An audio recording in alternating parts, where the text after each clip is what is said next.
ఇక ఖమ్మంలో మంత్రి తుమ్మల నాగేశ్వరరావు పర్యటించారు. రోజు రోజుకి పెరిగిపోతున్న ట్రాఫిక్ ను దృష్టిలో ఉంచుకొని రోడ్ల విస్తరణ చేపట్టినట్లు మంత్రి తెలిపారు.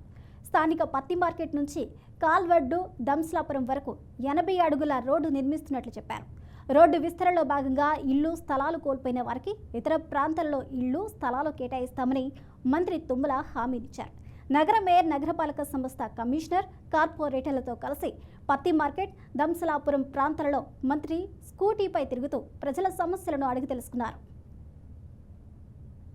కాటన్ మార్కెట్ నుంచి దంసలాపురం వరకు మంచి రహదారి ఉంటే, 80 ఫీట్ రోడ్డు ఉంటే ట్రాఫిక్ అంతా కూడా టౌన్లోకి వెళ్లకుండా ఈ రకంగా ఈ రోడ్డును, బోనకల్ రోడ్డును వాడుకోవచ్చు అనేది ప్రజల కోరిక. దానికి సంబంధించి అలైన్మెంట్ ఏ రకంగా ఉంది, కమిషనర్ గారు, మేయర్ గారు, కార్పొరేటర్లు అందరూ కలిసి అది చాలా అవసరం. ఖమ్మం పట్టణానికి, మార్కెట్కి కూడా అవసరం.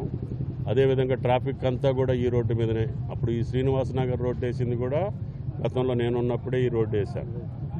ఇంకా కాలవడ్డు నుంచి కాటన్ మార్కెట్కి, కాటన్ మార్కెట్ నుంచి దంసలాపురం వేస్తే ఇంకా సౌకర్యంగా ఉంటుందని చెప్పి కార్పొరేటర్స్ కానీ, మా ఉపేంద్ర, వీళ్ళందరూ కూడా, వెంకన్న, వీళ్ళందరూ బలవంతంగా తీసుకొచ్చారు.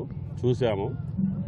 కమిషనర్ గారు నేను అది అలైన్మెంట్ చూసి ఆక్యుపేషన్స్ ఏమన్నా ఉంటే, పేదవాళ్ళు ఉంటే వాళ్ళకి న్యాయం చేసి, కార్పొరేటర్లు కూడా వాళ్ళతోటి మాట్లాడి, నిరుపేదలు అయితే వాళ్ళకి ఇల్లు కానీ ఇళ్ల స్థలం కానీ కావాలంటే ఇచ్చి 80 ఫీట్ క్లియర్ చేసిన తర్వాతనే టెండర్లు పిలవమని చెప్పి అడుగుతున్నాం.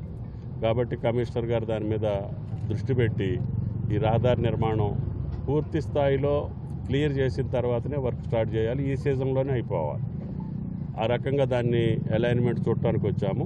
అదేవిధంగా దంసలాపురం ఎగ్జిట్ కావాలని చెప్పి NHA, ఇది Suryapet to Devarapalli road, national highway authority road, ఈ ఎగ్జిట్ లేదు ఇక్కడ. అయినా